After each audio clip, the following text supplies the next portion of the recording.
आनंद आशुलिपि मासिक पत्रिका प्रतिलेखन संख्या 10, 11 व 12, अंक 2, गति 100 शब्द प्रति मिनट। Be ready. 3, 2, 1 स्टार्ट। महोदय, यहाँ यह उल्लेखनीय है कि विकसित देशों के पास अपने देश की परिस्थितियों के अनुसार एक नहीं अनेक वैज्ञानिक विश्वकोश उनकी अपनी भाषा में उपलब्ध है, जो विकास सामग्री की प्रामाणिक जानकारी के लिए केंद्र बिंदु की तरह प्रेरक का कार्य करते हैं।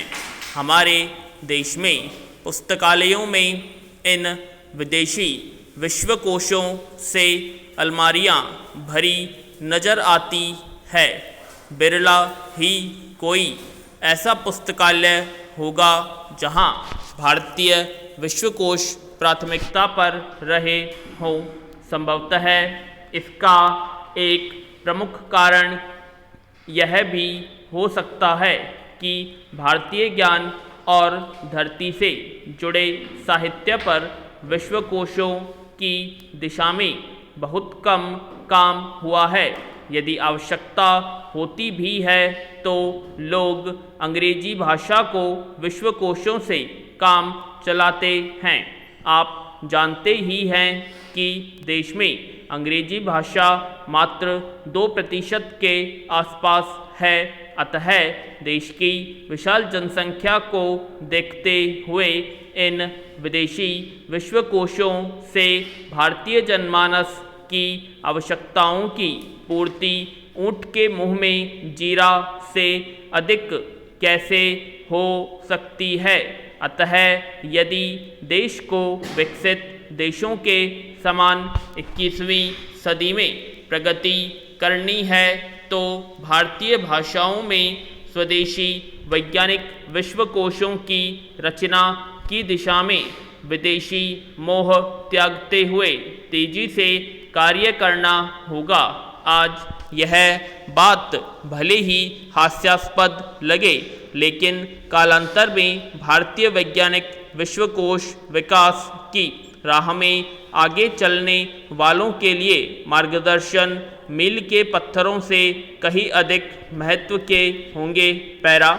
यहाँ यह बात भी विशेष उल्लेखनीय है कि महत्वपूर्ण होते हुए भी भाषा का प्रश्न क्षेत्रीयता, संकीर्णता तथा राजनैतिक दांव पेचों में कुछ ऐसा उलझ गया है जो आवश्यक होते हुए भी चर्चा का विषय तो रहता है, लेकिन पूरे उल्लास के साथ फलीभूत नहीं होता। हिंदी में वैज्ञानिक विश्वकोश की रचना की नींव डालने वाले डॉक्टर सत्यप्रकाश ने एक बार ठीक ही कहा था कि किसी भी बात को अपनाए जाने के लिए, चाहे वह पुरानी अथवा नई हो, क्यों न हो, राजनीतिज्ञों, वैज्ञानिकों और अर्थशास्त्रियों में से तीनों का सहयोग मिलना आवश्यक होता है। राजनीतिज्ञ वातावरण बनाता है, वैज्ञानिक उत्तम ज्ञान और साधन जुटाता है तथा अर्थशास्त्री वस्तु या विचार को समाज की खरीदने की क्षमता के अंतर्गत लाता है। इनमें से एक भी 19 होना रास्ते के रोड़ों और खंदकों के समान होता है। भारतीय भाषाओं, विशेषकर हिंदी के साथ भी कुछ ऐसा ही होता रहा है। पैरा। अध्यक्ष जी, परिवर्तन के इस दौर में एक आधुनिक राष्ट्र के रूप में विकसित होने के लिए भारत को गतिशील सामाजिक और आर्थिक परिवर्तन की आवश्यकता है। आर्थिक उत्थान का सबसे महत्वपूर्ण माध्यम आज प्रौद्योगिकी को माना जा रहा है। सत्य भी है, इसमें दो राय नहीं है, किंतु अंतर्राष्ट्रीय स्तर पर तेजी से बदलती हुई सामाजिक, आर्थिक और औद्योगिक परिवर्तनों की प्रगति की दौड़ में टिके रहने और अपनी अस्मिता को बनाए रखने के लिए हमें प्रौद्योगिकी पर निर्भरता का त्याग कर स्वदेशी संसाधनों के इष्टतम उपयोग पर बल देना जरूरी है। स्वदेशी संसाधनों के समुचित उपयोग हेतु स्वदेशी भाषा माध्यम में तकनीकी ज्ञान का प्रशिक्षण अत्यधिक आवश्यक है। अपनी राजभाषा में उच्चानुशीलन, गहन चिंतन और सतत अभ्यास की परम आवश्यकता है। समाज में वैज्ञानिक तेवर लाना जरूरी है, तभी हम प्रौद्योगिकी की उपलब्धियों को जन जन तक पहुंचाने में समर्थ हो पाएंगे और सही मायने में सामाजिक और आर्थिक विकास कर सकेंगे। इसके लिए हमारी शिक्षा प्रणाली और भाषा माध्यम में आमूलचूल परिवर्तन की निरपेक्ष आवश्यकता है, क्योंकि प्रगतिमूलक आत्मनिर्भरता के लिए ज्ञान विज्ञान का प्रशिक्षण लोक भाषा के माध्यम से प्रदान किया जाना अनिवार्य है, जिससे लोकोपयुक्त प्रौद्योगिकी के विकास पर बल दिया जा सके। इस समस्या के समाधान हमें अपने ही समाज से ढूंढना है। पाश्चात्य देशों से हम केवल उधार ले सकते हैं, वह भी गैर सामयिक प्रौद्योगिक समसामयिक नहीं। पैरा विश्व के विकसित देशों की तरह आज भारत में भी साहित्य, समाज विज्ञान, विज्ञान और प्रौद्योगिकी के क्षेत्र में उच्चानुशीलन, शिक्षण एवं शोधादि की उत्कृष्ट व्यवस्था है। यह अत्यंत हर्ष की बात है कि अपना देश विज्ञान और प्रौद्योगिकी के क्षेत्र में आगे बढ़ रहा है, किंतु यह खेदजनक स्थिति है कि विज्ञान और प्रौद्योगिकी की यह प्रगति विदेशी भाषा माध्यम होने के कारण आम भारतीयों से कोसों दूर की चीज है और मात्र कुछ प्रतिशत लोगों की संपत्ति बनकर रह गई है। 100 करोड़ की आबादी वाले इस विशाल देश के मात्र कुछ प्रतिशत लोग अपने अंग्रेजी ज्ञान के कारण इस देश के विकास के अंग बने हुए हैं और एक बहुत बड़ा समुदाय आज अपेक्षित वैज्ञानिक ज्ञान के अभाव में त्रिशंकु की स्थिति में उपेक्षित पड़ा है। उत्पादक जनबल की कोटि में होकर भी बेकार हैं, औरों पर निर्भर है। इसका दायित्व किस पर है? इसके लिए कौन जिम्मेदार है? पैरा अध्यक्ष जी, विज्ञान और प्रौद्योगिकी का सीधा संबंध आम आदमी के रोजगार के जीवन से भी है। अतः देश के आम लोगों की संपर्क भाषा में शिक्षा प्रदान करने से समाज का प्रत्येक व्यक्ति लाभान्वित होगा।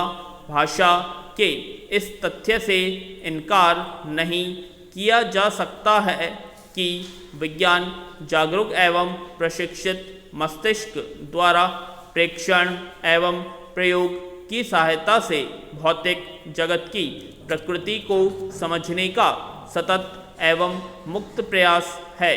ऐसा प्रयास जिसके फलस्वरूप क्रमबद्ध ज्ञान के भंडार में निरंतर वृद्धि हो रही है। इस निरंतरता का संबंध अतीत से है। अतीत भाषा के द्वारा ही मुखरित होता है। पैरा दूसरे शब्दों में कहें तो भाषा के माध्यम से ही मनुष्य अपने दार्शनिक वैज्ञानिक विचारों को समीपस्थ एवं दूरस्थ समुदायों तक पहुंचा सकता है तथा भावी पीढ़ी के लिए अपने अनुभवों को सुरक्षित रख सकता है।